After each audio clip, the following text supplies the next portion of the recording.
Welcome everyone.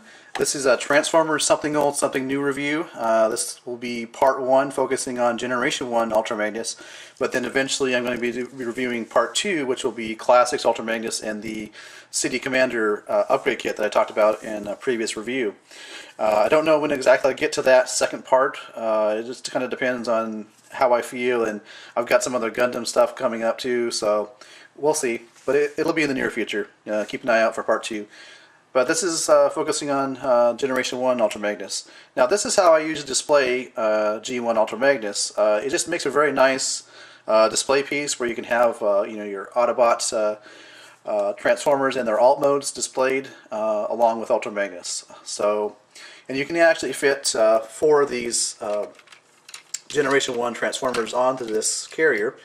So we'll just push smoke screen up here a little bit, and red alert will roll onto the carrier, and these little ramps here will fold up, and you can see all 4 can fit on there just nicely. So now let's go ahead and get on to the transformation. We'll transform the cab section, which will become Ultra Magnus, and then we'll combine it with his trailer, which is really the Ultra Magnus that we know about in the cartoon series.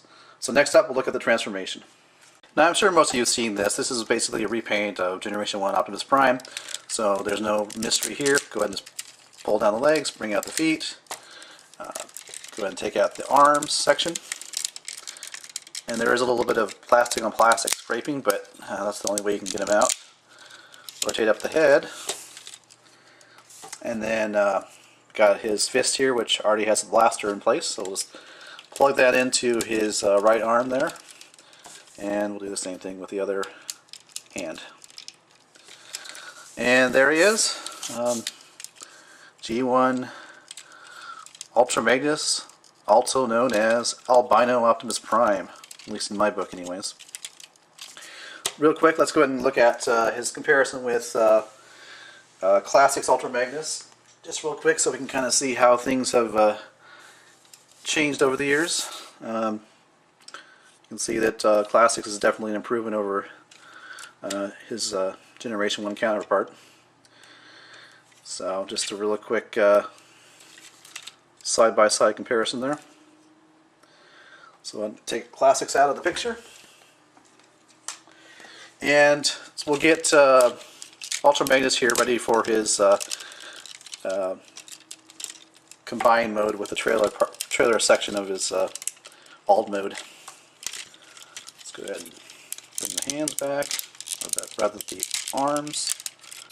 Fold these back in, and keeping the head out. Straighten out the feet like that.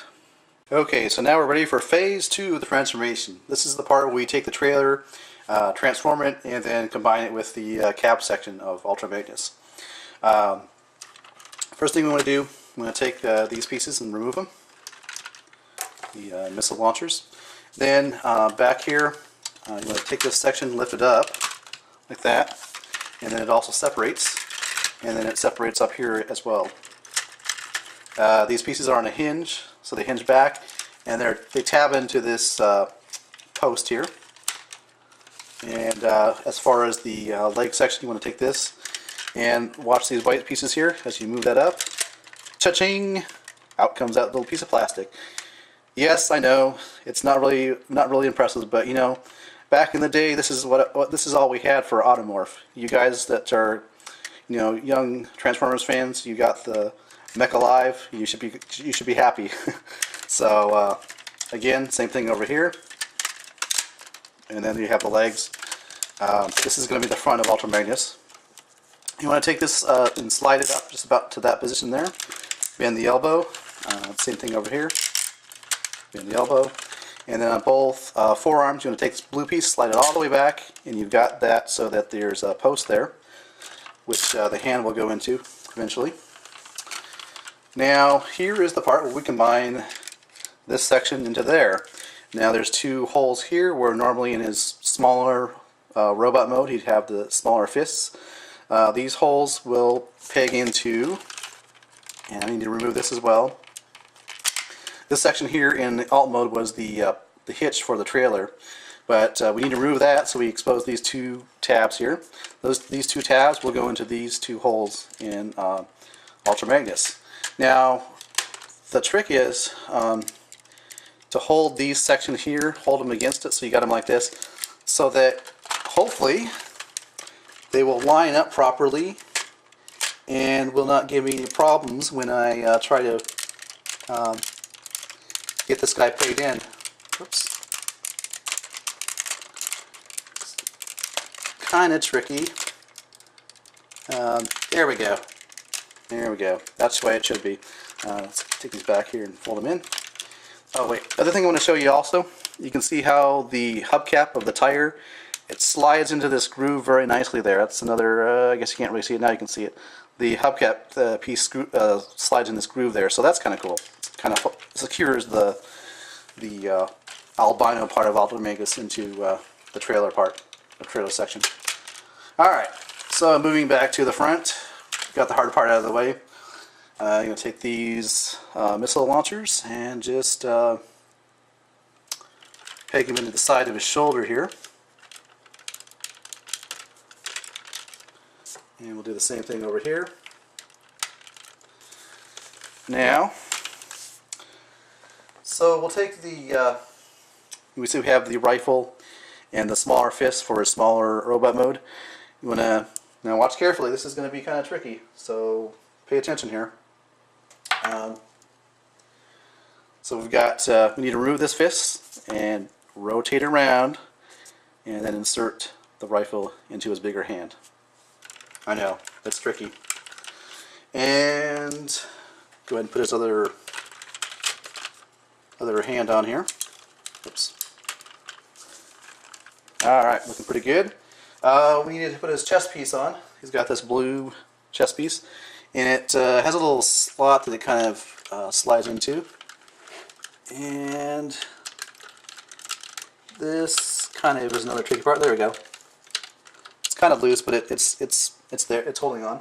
And then finally, you take this piece here again, and it goes right here, and tabs pretty nicely in place. And last but not least, you have the larger head with the silver accents on his antennae as well as in his face. The eyes section, there's actually no plastic there. It's clear. I mean, it's not clear, but there's nothing there. However, you can see that with a smaller Ultra Magnus' head, he's got red eyes. They don't really line up like I thought they would, so you just have kind of black space behind those empty eye sockets. But that's all right. So here we have Generation 1 Ultra Magnus. So you can see the back here. You can see what's happening there. Yeah, it's articulation-wise, it's got less than a lot of its G1 counterparts. You know, basically you've got the this hinge here, or joint, whatever you want to call it, and the rest of the figure is built like a brick. It has no articulation, so it makes a nice display piece for sure. You know, standing next to your other G1 Autobots in their alt modes. And I'll probably show that in a photo shoot after this review, so you can kind of see the size comparison wise. But yeah, it's like I say, my preferred mode, it would be either the trailer mode, you know, the semi-trailer mode, where you've got all the Autobots on the carrier, or this mode here. Even though it has no articulation, it does have shelf presence, which is nice. And it definitely looks similar to the Generation 1 cartoon Ultra Magnus, so that's good. So everybody, thanks for watching. This has been a review, Something Old, Something New, Part 1. Remember, there's going to be a Part 2 where I review Classic Ultra Magnus combined with his City Commander upgrade kit. And that will be at least 2 weeks out, probably, I would say. It's going to be in the near future, but it's probably going to be 2 weeks out. I just want to make sure that I get the transformation down right, and I've also got some other Gundam related stuff coming up as far as just building model kits and reviewing some of the Gundam stuff. And so it'll be, you know, at least 2 weeks before I get to the part 2 of this review. But like I say, this is a standalone review. You can take it if you were just interested in Generation 1. Great, you can just watch this review and not watch the second part. But yeah, so Part 1, Something Old, Something New, Ultra Magnus. Thanks for watching.